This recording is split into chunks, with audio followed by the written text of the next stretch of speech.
Hello guys, आपका स्वागत है एजुकेशन के माहौल में। आइए आज हम जानते हैं सीटेट 2026 के लिए प्रीवियस पेपर 2022 का। इसका पहला क्वेश्चन है, बाल विकास में खालिस्तान से खालिस्तान तक होने वाली वृद्धि व बदलाव का अध्ययन किया जाता है। पहला है जन्म माध्यमिक बाल्यावस्था, जन्म किशोरावस्था, गर्भधारण माध्यमिक किशोरावस्था, गर्भधारण माध्यमिक बाल अवस्था। तो इसका आंसर होगा चौथा, गर्भधारण माध्यमिक बाल अवस्था। दूसरा क्वेश्चन है, बच्चों के विकास के मार्ग व प्रगति का सटीकता से पूर्वानुमान नहीं लगाया जा सकता। तर्क है, आनुवंशिकता व पर्यावरणीय कारकों के अनूठा संयोजन बच्चों में अलग अलग बदलाव का मार्ग तय करते हैं। पहला, ए और आर दोनों सही है तथा आर ए की सही व्याख्या करता है। दूसरा है, ए और आर दोनों सही है लेकिन आर ए की सही व्याख्या नहीं करता। तीसरा है, ए सही है लेकिन आर गलत है। चौथा है, ए और आर दोनों गलत है। तो इसका आंसर हो जाएगा पहला। तीसरा क्वेश्चन है, सामाजिकरण समाज के रीति रिवाजों को पारित करने की एक सरल प्रक्रिया है। दूसरा है, जटिल प्रक्रिया है जो प्रत्यक्ष और अप्रत्यक्ष दोनों रूप से होती है। तीसरा है, व्यवस्थित तरीके से होने वाली रैखिक सब प्रक्रिया है।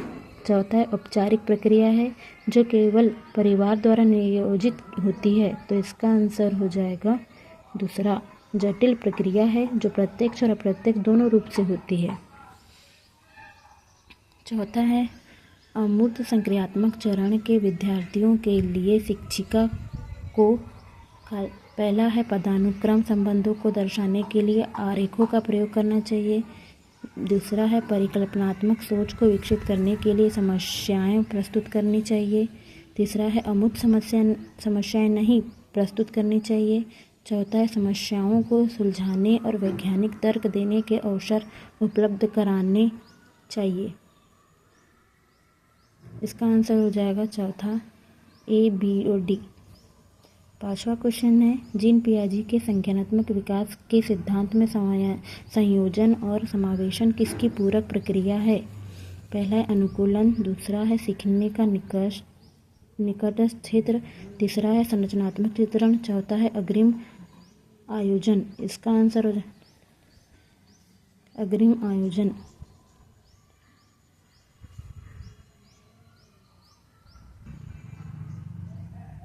छठवां है, बच्चों के सीखने के संदर्भ में जीन पियाजे खालिस्तान को जबकि लेव यागोत्स्की खालिस्तान की महत्व देते हैं। पहला है, परिपक्वता सांस्कृतिक उपकरण। दूसरा है, पुनर्बलन स्कीमा में बदलाव। तीसरा है, वेधन और अभ्यास पुनर्बलन। चौथा है, उद्दीपन प्रक्रिया संबंध संगठन। इसका आंसर हो जाएगा पहला, परिपक्वता सांस्कृतिक उपकरण। सातवां है, लेव यागोत्स्की के अनुसार निम्नलिखित में से कौन सी शिक्षा शास्त्रीय प्रणाली संज्ञानात्मक विकास को बढ़ावा देने के लिए सही नहीं है। पहला है, निर्देशित आदान प्रदान। चौथा है, व्यापक चर्चाएं। तीसरा है, संज्ञानात्मक अधिगम। चौथा है, दोहराव व स्मरण करना। इसका आंसर हो जाएगा दोहराव और स्मरण करना। आठवां है, कैरोल गिलिगन ने लॉरेंस कोहलरबर्ग के नैतिक विकास की समालोचना करते हुए तर्क रखा कि कोहलरबर्ग नारीवादी नैतिकता जो खालिस्तान पर बल देती है को नकारते हैं। पहला है, देखभाल की नैतिकता। दूसरा है, नैतिक आदर्शों। तीसरा है, न्याय की नैतिकता। चौथा है, सामाजिक अच्छाई की चिंता। तो इसका आंसर हो जाएगा देखभाल की नैतिकता। नौवां है, हार्वर्ड गार्डनर ने पहला है, बहुबुद्धि का सिद्धांत प्रतिपादन किया। दूसरा है, प्रतिपादित किया कि संज्ञानात्मक क्षमता बुद्धिमत्ता के निर्धारण की एकमात्र विशेषता है। तीसरा है, बुद्धिमत्ता को मापने के लिए बुद्धि लब्धि की संरचना प्रतिपादित की। चौथा है, फोर गुणनखंड के आधार पर 16 अलग प्रकार की बुद्धिमत्ता का विस्तारपूर्वक उल्लेख किया गया है।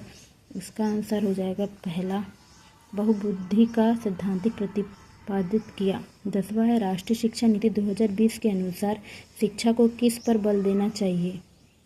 पहला है, संकल्पात्मक समझ। दूसरा है, गैर संदर्भित विषय वस्तु।